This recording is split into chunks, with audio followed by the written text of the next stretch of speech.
Bonjour à tous. Aujourd'hui, on va parler de la nouvelle lune du 18 janvier 2026 en Capricorne. Donc la première de cette année 2026. Une liaison, vous allez le voir, très particulière et surtout très chargée astrologiquement. On est en plein cœur d'un stellium Capricorne, une concentration inhabituelle de planètes dans ce signe, ce qui rend vraiment cette période impossible à ignorer. Mais contrairement aux apparences, vous allez voir, ce n'est pas une énergie de construction solide et rassurante comme on peut habituellement s'y préparer avec le Capricorne. Ici, on est vraiment sur la thématique d'une fin de cycle déguisée en saison de travail. Alors tout d'abord, ce stellium en Capricorne, de quoi parle-t-on ? Eh bien, autour de cette nouvelle lune, on retrouve dans le Capricorne tout un ensemble de planètes, des planètes dites personnelles, c'est-à-dire le Soleil, la Lune, Mercure, Vénus et Mars.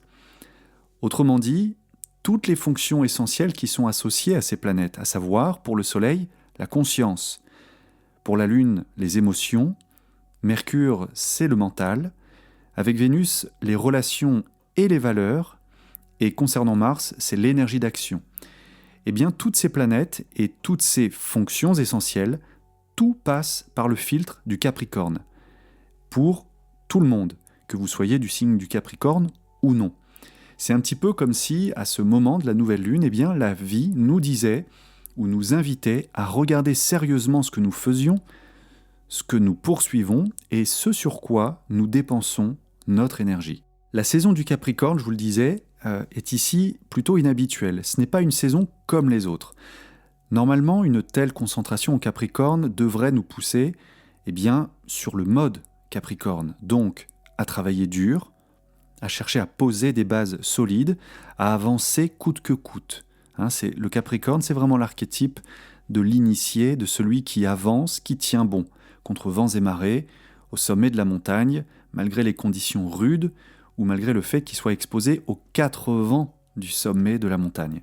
Mais ici, et c'est là toute la nuance, le maître du Capricorne, la planète régente, si vous voulez, qui est Saturne, eh bien, elle est en phase balsamique avec Neptune.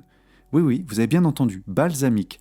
Alors, balsamique, c'est un nom consacré en astrologie, mais c'est vrai que ça peut porter à confusion. En fait, ce qu'il faut comprendre ici, quand on parle d'une phase balsamique pour la Lune ou une planète, c'est qu'on est sur la dernière phase, le dernier quartier, le dernier croissant, le dernier moment donc d'une transition, d'un état, avant de basculer vers autre chose. Et ici, Saturne, il est dans cette phase, avec Neptune.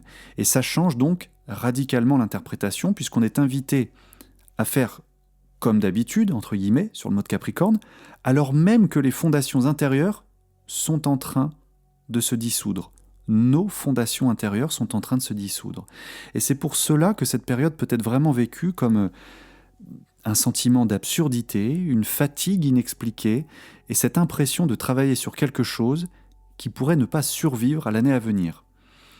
Alors, le rôle spécifique des planètes du stellium. Je voudrais vous en donner un mot ici, que vous ayez quelques marqueurs importants sur chacune des planètes énoncées. Mercure en Capricorne, tout d'abord. Mercure, je vous l'ai dit, c'est le mental. Donc ici, l'invitation collective pour le mental humain, en général, si vous voulez. C'est un mental en Capricorne qui cherche des réponses concrètes, mais qui va se heurter à l'incertitude. Donc, concrètement, on peut essayer de planifier, d'organiser des choses, sans avoir toutes les données disponibles. Vénus, en Capricorne, c'est le questionnement profond sur nos valeurs, nos relations, nos engagements. Donc, ce qui ne repose que sur le devoir ou la peur du manque va commencer, ou a peut-être déjà commencé, à sonner creux. Mars également est intéressant ici, puisque en Capricorne, ça génère une énorme volonté d'agir, de tenir, vous savez, tenir bon, contre vents et marées, coûte que coûte, de continuer, quoi qu'il en soit, quoi qu'il en coûte, mais avec le risque de s'épuiser à pousser quelque chose qui est déjà en train de se terminer.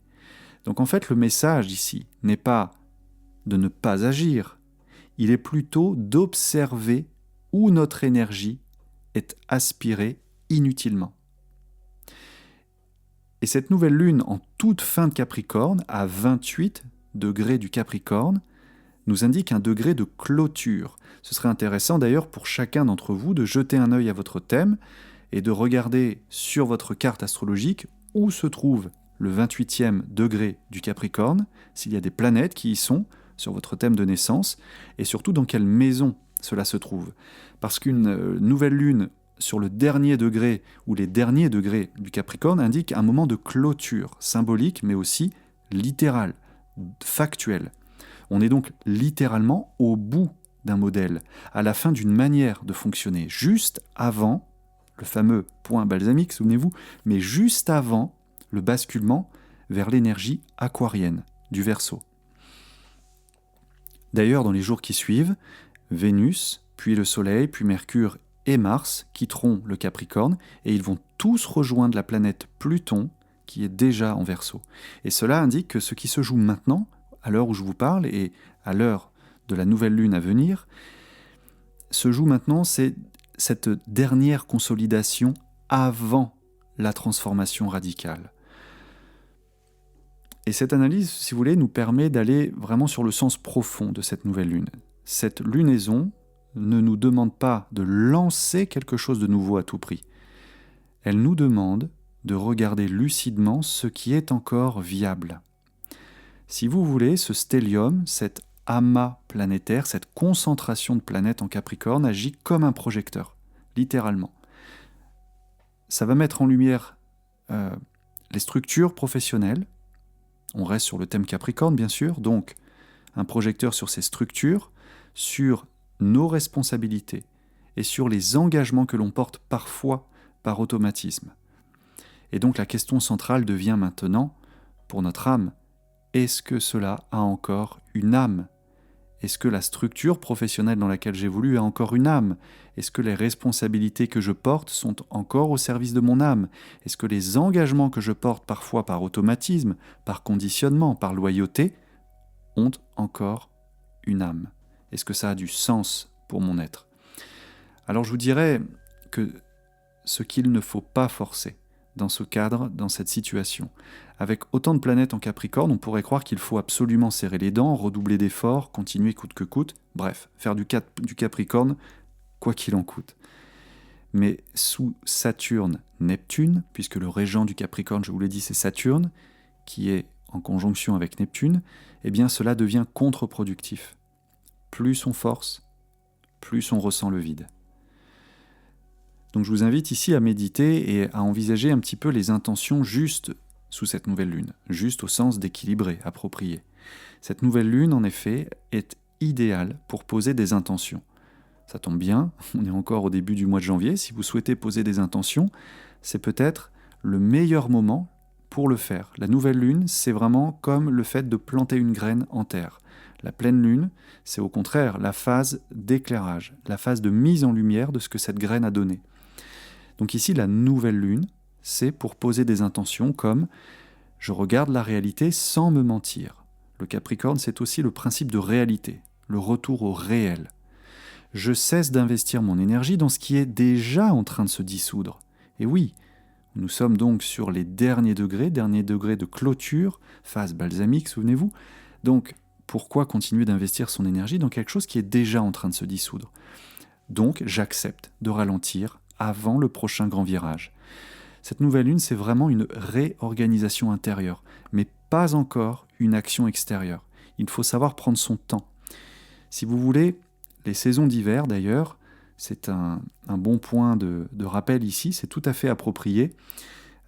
Ça s'inscrit un petit peu dans la vision taoïste des choses. L'hiver comme temps de profondeur. Parce que dans la vision taoïste, eh bien, l'hiver n'est pas un vide, mais un retour.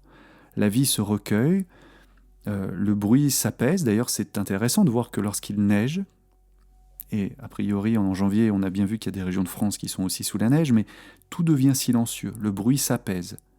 Et chez l'être humain, cette saison nous invite donc au repos de l'esprit, à l'enracinement de notre volonté et à la protection de nos ressources internes, donc de notre énergie. Parce que l'énergie descend vers la racine, toujours dans la saison de l'hiver, là où se conserve la force qui soutiendra l'ensemble du cycle à venir. Donc c'est très intéressant d'avoir ça à l'esprit pour cette saison, pour cette nouvelle lune, cette idée de réorganisation intérieure, mais pas encore d'action extérieure. Alors en conclusion, pour ce podcast, je vous dirais que cette nouvelle lune Capricorne, soutenue par un stellium puissant, doit pouvoir nous montrer tout ce que nous portons encore alors que le cycle touche à sa fin. Ce n'est donc pas une invitation à construire plus, mais vraiment à faire le tri. Je sais qu'habituellement, on évoque souvent le printemps pour faire ce grand ménage, mais ici, il y a quelque chose de cet ordre-là. Non pas le grand ménage, mais vraiment faire le tri. Regardez ce qui est absolument nécessaire, de ce qui est superflu et de ce qui va pomper notre énergie inutilement. Et faire le tri avant que les transformations profondes de 2026 ne s'accélèrent au cours des semaines à venir. Donc, prenez vraiment ce temps comme une respiration avant le saut, avant les mois qui vont nous amener au moment de l'équinoxe à l'énergie du bélier, au renouveau. Mais pour l'instant, le tri, la respiration, la concentration des forces. Voilà, j'espère que ce podcast vous aura plu, mais au-delà de vous plaire, qu'il vous aura apporté des informations qui pourront vous faire réfléchir utilement, qui pourront vous amener à méditer sur votre vie et sur les engagements, les responsabilités que vous souhaitez prendre. Si vous souhaitez aller plus loin dans un travail en astrologie pour comprendre votre thème, pour découvrir votre chemin de vie, comprendre vraiment ce qu'est le projet d'incarnation de votre âme, je propose des études astrologiques du chemin de vie, du projet d'incarnation de l'âme donc, des études généralement enregistrées. J'ai changé mon mode de fonctionnement pour 2026, donc je vous propose des enregistrements de votre thème que vous pourrez conserver sous forme de fichier audio-vidéo avec un PDF d'accompagnement, une synthèse donc des points essentiels et un entretien en visio de 30 minutes pour vous permettre de poser des questions et d'avoir un moment d'échange et de partage suite à votre étude. Toutes les informations sont disponibles sur notre site maisonanamkara.fr et mon adresse de contact yodam22@proton.me. Je vous remercie pour votre écoute, je vous dis à très bientôt. De toute façon, pour les autres cycles lunaires, le prochain rendez-vous, ce sera donc celui, non pas de la nouvelle lune, mais de la pleine lune, qui sera le 1er février, pleine lune du Lion, 1er février 2026. Et entre-temps, je vais continuer la diffusion des podcasts sur l'astrologie ésotérique pour vous faire découvrir une vision ésotérique des différents signes du zodiaque. Merci beaucoup et à bientôt.